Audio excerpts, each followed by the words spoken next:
On the other hand, for proponents of Southeast Asian studies, and I would put myself perhaps in that group, we find ASEAN studies very narrow because it focuses on the association. For example, East Timor, for us, belongs to Southeast Asia. But it is, for now anyway, excluded from the ASEAN community. The ASEAN is an organization that may change over time. It can assume a new modality, form, or identity. When it started, it did not include Vietnam and the other communist states. The entry of Vietnam, Laos, Cambodia was what? How many years ago? And then Myanmar or Burma came in, more recently. East Timor, not at all. So, in other words, it is an organization of member states. Southeast Asian Studies does not look at the region as a region of member states. It looks at the region as a region of peoples, of societies, of cultures, of all kinds of economies, formal and informal. Many of the informal economies are non-tax paying, no receipts, but they are thriving in many local communities. As one of my friends in Southeast Asian Studies pointed out, you can ask a country to leave the ASEAN, but you can never take a country out of Southeast Asia. So this is for us a very important point. For Southeast Asian Studies, the ASEAN is only a subset. The universe is Southeast Asia, of which the ASEAN is a part. For ASEAN Studies, it's the reverse. ASEAN is the universe. So you will find these quite interesting differences. There is also a sense that the ASEAN, as an organization, does not relate to Southeast Asians in their everyday life. I mean, unless you belong to the government elite or the business elite, the ASEAN doesn't seem to have any effect or impact on your life. This is why an Indonesian friend, in describing the ASEAN community, presents two contradictory appearances. On the one hand, the ASEAN is a trajectory of integration. But on the other hand, there is also the dynamics of exclusion. So at the same time that it tries to integrate, it also excludes. Okay. Now, when I decided to take a look at the ASEAN Studies curriculum, graduate curriculum, of this consortium of 5 open universities, because it seems to me to be the most recent Southeast Asia, ASEAN Studies program in the region. The others are older. So I chose the more recent one because I felt it would be more reflective of contemporary realities as perceived by certain academics. And I find a very interesting, how do you say, I don't know if contradiction is the word. On the one hand, the curriculum, the way the core courses are described, conflates or interchanges the concept of ASEAN and Southeast Asian studies. On the other hand, the way certain courses are described, the two concepts are disassociated from each other. Let me give you some examples. There are 6 core courses. So the first one is Introduction to ASEAN Studies. What do they mean by ASEAN? ASEAN as the organization or Southeast Asia, the region? Not clear. Then the next course is Advanced ASEAN Studies. Still not clear. The next course is clear, the ASEAN Organization. So then you look at the association itself. But the next 3 core courses look at comparative study of the history, culture, and religion of ASEAN countries, comparative study of social, economic, and political systems of ASEAN countries, comparative study of the geography and natural resources of ASEAN countries. If you look at these 3 comparative studies, they're looking at the Southeast Asian region, not the ASEAN organization. So conceptually, there seems to be some lack of clarity whether the ASEAN curriculum is referring to the ASEAN organization or to the Southeast Asian region. I looked at the other courses that are going to be offered as electives, and the same ambivalence or ambiguity is evident. For example, this course, the title, ASEAN in Transition. Do they mean ASEAN, the organization, as an organization of member states in transition? Or do they mean the entire Southeast Asian region in transition? Not clear. Then, the positioning and contribution of ASEAN in the regional and global context. Do they mean the positioning of ASEAN, the association, or the Southeast Asian region? The next set of courses speak more about the region, ASEAN cultural heritage, art in the ASEAN region, music in the ASEAN community, food culture and that of the ASEAN. Then they talk about more contemporary issues, communications and media in the ASEAN context, health, social welfare, and education issues in the ASEAN, ASEAN economic development, politics and governance dynamics in ASEAN. I was trying to get more of the curriculum to see, but I could only get this online, and I was a little bit disappointed that being an online graduate program, they did not have online more elaborate course descriptions than just the title. So I'm posing this as a question to you because I don't know the answer myself, whether the ASEAN curriculum really looks at ASEAN as an association only, or includes the region, or it conflates the two. I think it would depend on the course, but this lack of what I might call conceptual clarity is evident among the courses, both the core courses and electives. The truth is that there is that for proponents of Southeast Asian studies, we want studies of the region to go beyond government constructions of the region. I tried one time to read the declarations that have been published. I just went online, the official declarations published by the ASEAN. Apart from the fact that they are the most boring literature to read, because these are, they contain a lot of motherhood statements. I mean, statements like we all love each other, peace, prosperity, and balance in the region, blah, blah, blah. Statements that nobody can argue with. But in terms of their substance and actual programs, beyond maybe certain economic and infrastructure projects, there has been very little translation of these broad motherhood statements in everyday life. So if you speak about integration, I don't know here in Thailand, because I haven't kept up with your newspapers, at least with regard to integration, but in the Philippines, for example, there is a lot of apprehension on the part of businessmen, Filipino businessmen, about integration. Last year, the World Economic Forum was held in Manila.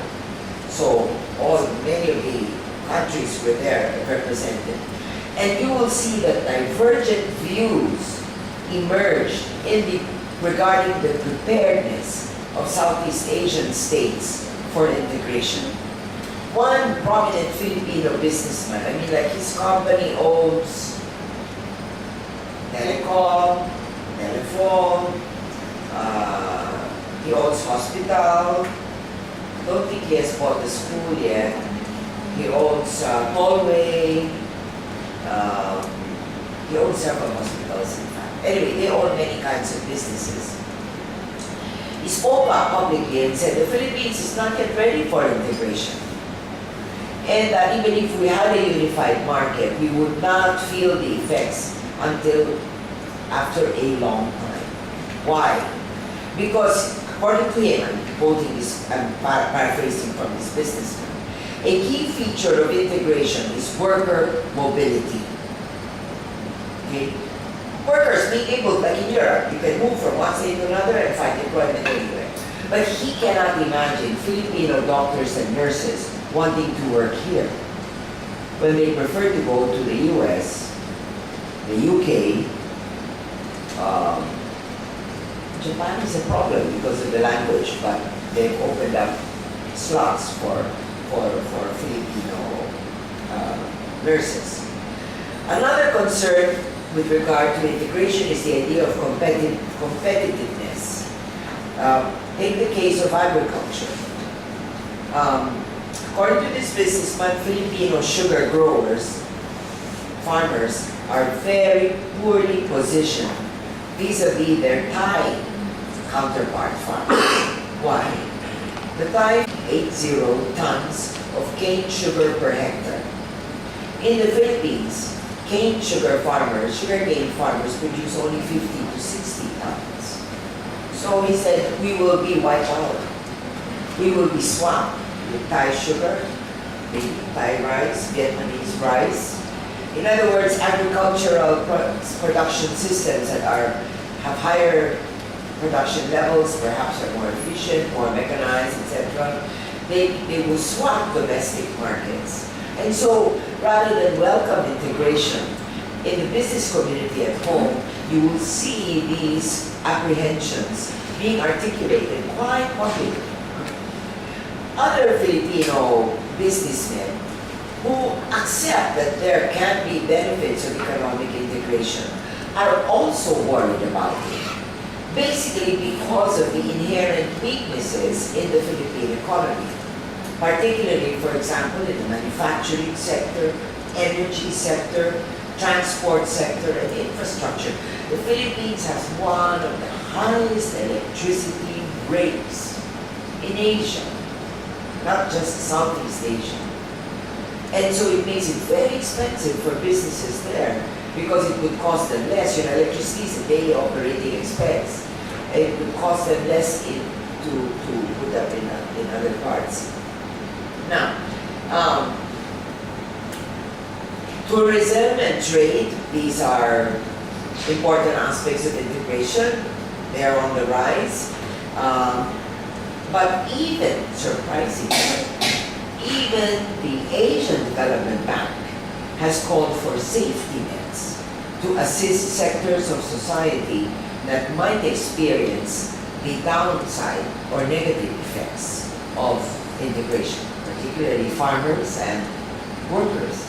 Because if cheaper manufactured goods come into your domestic market, your local workers local industry will also suffer. Textiles, for example, and other kinds of manufactured products.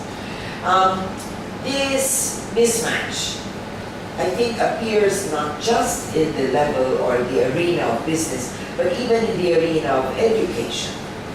I find it interesting when I was in Malaysia. Malaysia is a very interesting case because they have one of the earliest Southeast Asian studies programs, together with Singapore. They established that decades ago, well before it was a fashionable thing. But Malaysia also recently put up an ASEAN studies program. So they have a Department of Southeast Asian Studies and they have an ASEAN studies program. Do you know, according to them, the faculty of both programs don't converse with one another. Talk about integration. And even in Thailand. Don't know. That might be the case. I don't know. You're in a better position to judge. Now, of course, even as I make a case for Southeast Asian studies, which is more my preference than the ASEAN, I will be the first to admit that there are weaknesses or critiques of Southeast Asian studies. One, of course, would be the methodology. Now, as you know, most methodological approaches hinge on a particular academic discipline. So if you are in history, then you are influenced by historiographic trends and frameworks. And political science has its own methodology, so does sociology, so do anthropology, linguistics, and the other, and literature and the arts. But when you talk about Southeast Asian studies, what discipline are you talking about? What methodology are you talking about? You know, this course, the ASEAN Studies course of the 5 open universities, they have created a course titled Evolving Frameworks of ASEANology Research. ASEANology. I haven't the faintest idea what they mean. But I cite this as an example to show you that academics are also in danger of creating concepts that perhaps they are not able yet to explain or understand. In Southeast Asian studies, when you talk about methodology, it becomes a more difficult thing because it's multidisciplinary, and you know the way we are trained, we tend to be disciplinarily oriented.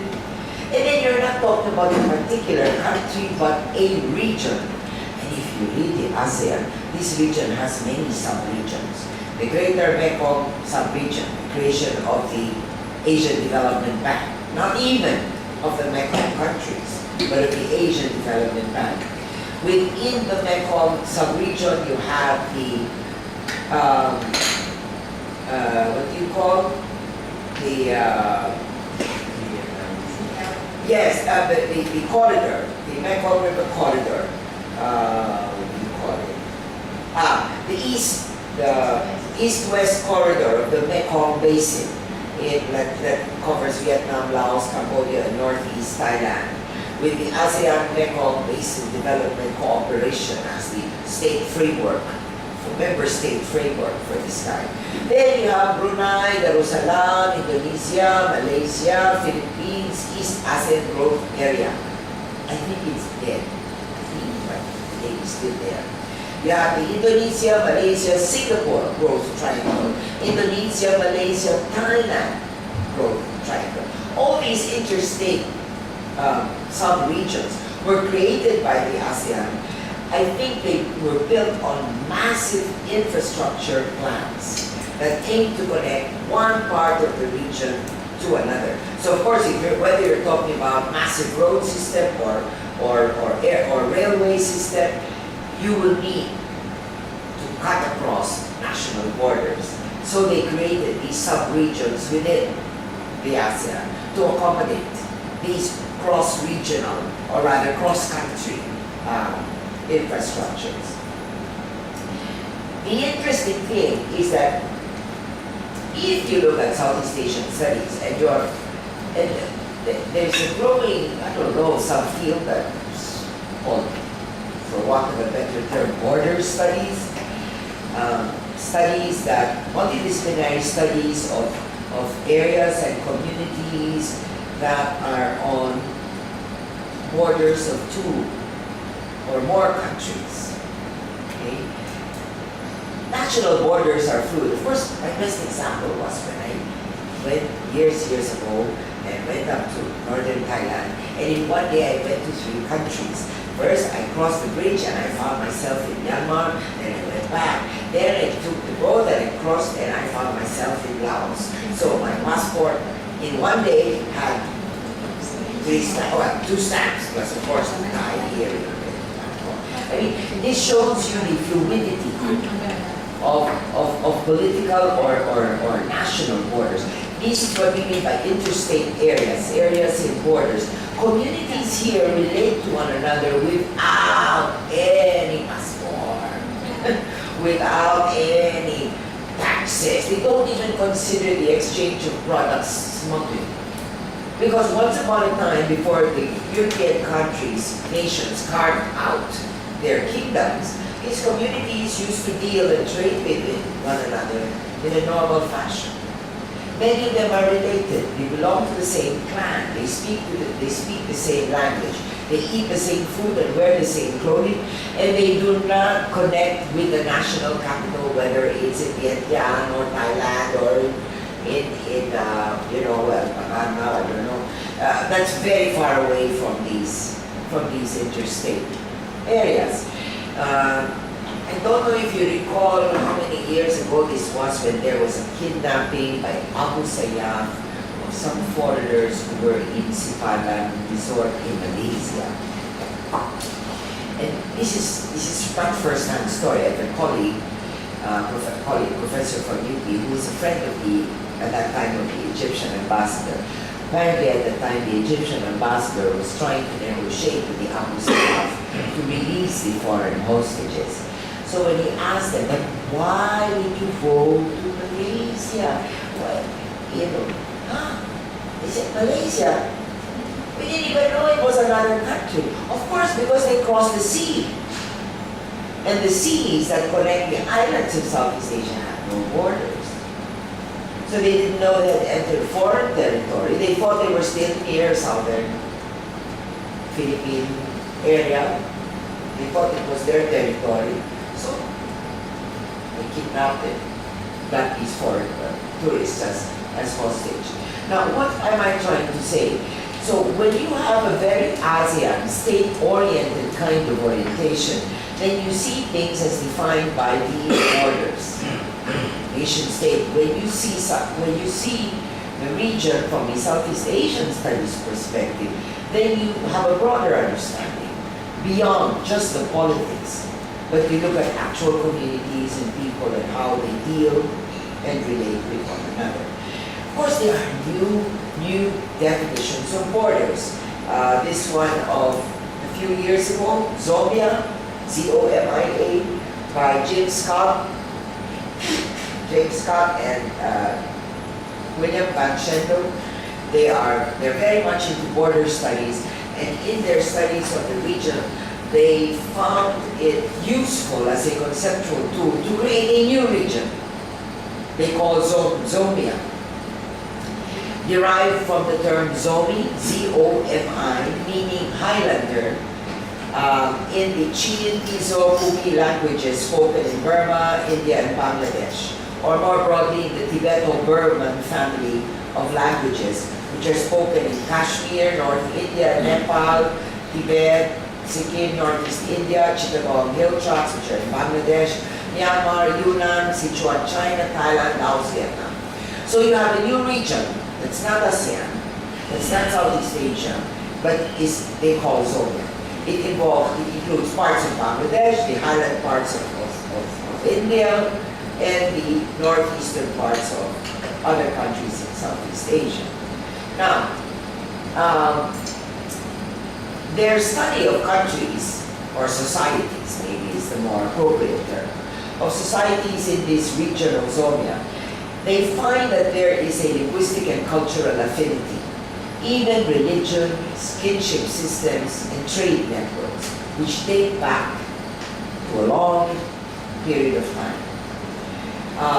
Unfortunately, today, these areas are now being subjected to very intense development projects by their own governments because they want to transform empty, vacant land and minerals, in mountains, etc. They want to convert them into capital assets that will raise gross national product and gross domestic product and blah, blah, blah, and so on and so on. So you will find that in this region of Zomia, you might find development projects now encroaching on daily lives. Now, why did I bring this in? Because I want us to understand that even as we have these more traditional frameworks of Southeast Asian studies or ASEAN studies, there are really a lot of new developments in the region. New conceptual creations that are interrogating many of the things that we have either taken for granted or ignored. And it's healthy for academics and students of the region to open our eyes and our minds to these ideas, whether we accept them or not is of course the judgment call of every academic. But I don't think it would be healthy to close our mind because there are many new developments taking place. Okay, now, many of these studies of Southeast Asia tend to be either thematic or comparative. When I say thematic, for example, you say diaspora in a region. So you look at, diasporic communities. In Singapore alone, you will find a diasporic community of Filipino and Indonesian domestic workers, and increasingly from Sri Lanka and I think Bangladesh as well. That's an example of a theme. Or youth nationalist movements in Southeast Asia. In other words, the focus is not a particular country, but you investigate the theme and how it operates or unfolds in not one country, but several countries or the entire region. Then you have some thematic studies are also comparative. But comparative regional studies are really difficult to compare. A country like Southeast Asia is so diverse. It's easier to compare two countries or three than to compare across the entire region. Because, when you compare, you make certain assumptions about the comparability of a given situation. And if those assumptions are not evident, then your comparisons will fall. So it's not, in other words, what I'm saying is it's not easy to do Southeast Asian studies. Another difficulty, aside from methodology and disciplinary orientation, would be the very primordial push of the nation state. Because for many students of Southeast Asia, for example, I bet you, many of the Thai students who are now faculty members of their universities who studied abroad wrote about Thailand. Am I correct? And then came back and still write about Thailand. I was an oddity, a very weird creature, because when I was taking my PhD in SOAS, I was working on Burma, as it was called then, and I worked in the India Office archives. And it was a difficult or strange decision because I knew that when I returned to my country, I would invariably have to drop Burma.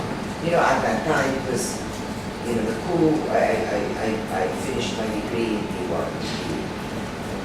late 70s, early 80s, and nobody could enter Myanmar at that time. So you might ask, well, why did I take Myanmar? Because I knew that in the end I would end up doing Philippines anyway. So why not take advantage of my study abroad to expose myself to different archives, to different readings, to stuff that I would never get in the Philippines. Because I knew when I go back home, that's all I get. So take advantage of my studies abroad. And of course, when I took my master's also in the US, they had a very strong Burma Studies Center at NIU, so that was easy. Then I was able to get a lot of primary sources there. And then of course in London it was even better because you had the colonial archives, which had everything, a lot of stuff on Burma. But this is very rare. In my department, I think I'm the only one who went abroad and did not work on the Philippines. Everyone else came back with a dissertation on the Philippines. And this is common practice. A lot of Indonesians go to the Netherlands, but they study Indonesian. and then they come back, and their specialty is still Indonesia. What we are trying to encourage is studying, we call each other the other. And other entails some kind of sense of alien, being different. But we're so close to one another, and we don't know each other in a more familiar way. And what we're trying to do is to encourage studying the other Southeast Asians. How do we do this? This is where I would like to end. There are several ways. Okay? Here in Chulalongkorn, you are lucky to have the Institute of Asian Studies, and it has a program on Asian Studies, on Southeast Asian Studies, so you are exposed to readings and literature, not just of Thailand, but of other countries in the region. And this is the same in other universities that have created Southeast Asian Studies. I want to tell you about the work that we at the CSREP Foundation have been doing. CSREP stands for Southeast Asian Studies Regional Exchange Program. This was founded nearly 20 years ago. And one of our first debates was, how do we define Southeast Asian Studies, of course? Okay. Typical more academics, we always have to define our conceptual frameworks. So we agreed that to be a Southeast Asianist, we called it the own country plus formula. Because I'll give you an example. If you're a foreigner, a non-Southeast Asian, American, European, Indian, and you specialize in Southeast Asia, you are called a Southeast Asianist. But because all of us know our own country studies, and our countries belong to the region, we are automatically Southeast Asianists, even if in fact we really only know ourselves. Correct? So we said in CSREP, no, let's call it the own country plus formula. Yes, you know your own country, you're a member of your national society, and your society belongs to Southeast Asia, yes, but you don't stop there. You have to know another. And how do you do that? So for 20 years we offered programs. Actually, I've met some of your faculty here who tell me they were our grantees. Learning language in the other country, taking a master's or a PhD, we offer grants for that, for research collaboration. But our rule was, if you are Thai, you apply for a grant, you cannot write about Thailand. You can, if you will compare Thailand and the Philippines. For example, the Muslim secessionist movement in the South. You compare the Muslim South in the Philippines with the Muslim South in Thailand. Okay, very good, no problem.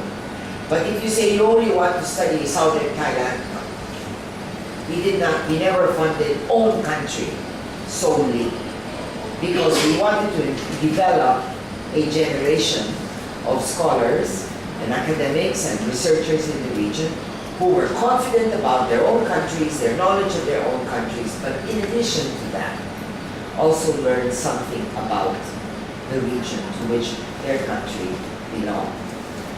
And so I would like to close by inviting you to our 20th anniversary conference, which we will have in Yogyakarta, November 4 and 5. Please go to the CSREP website, SEASREP, and we offer travel grants, travel and accommodation grants, to paper readers.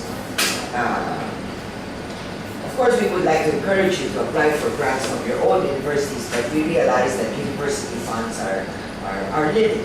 So there are travel grants, and I think the deadline for application is next month or March. I'm not sure. You check our website. But you cannot read a paper only about Thailand. If you want to present a paper in the CSREP conference, it must be about a regional theme. ASEAN integration. We did not impose any theme. even in our grants program, we never told scholars what to study because, we never said, okay, this year we will fund researches on environment. Next year on human rights. No, we left it. We had an independent committee of reviewers, and they would select on the basis of merit. So okay, what do you call it? So you can write an original theme or a comparative study. It can be. We do not care if your approach is anthropological or linguistic or historical or sociological, political. We don't mind. The only rule is if you are Thai, you cannot get a grant to speak about Thailand. And the same, Filipinos they apply, but they cannot write about the Philippines. They can compare Philippines and Indonesia. Okay, no problem. But no, only your own country. And we are hoping that by these means, we will be able to encourage the more participation. So this is a 2-day conference, November 4 and 5. And the 5th, on November 5, which is the second day of the conference, we are going to close it in Borobudur Temple. The sunset, very dramatic. Dinner there, and this and that. So that we will bus people from Jakarta to Borobudur. Also to get people out. We will hold it in the university. Our partner is UGM, Universitas Gajah Mada in Jakarta. So that's where we will have the conferences, so it's an academic thing. But we are inviting you all to join the conference and meet. In the 20 years of our existence, we have more than 1,700 alumni who have availed of our grants or activities or projects, all kinds, training, workshop, blah, blah, all kinds. I have aged with CSREM as well. Thank you very much for listening and for your patience.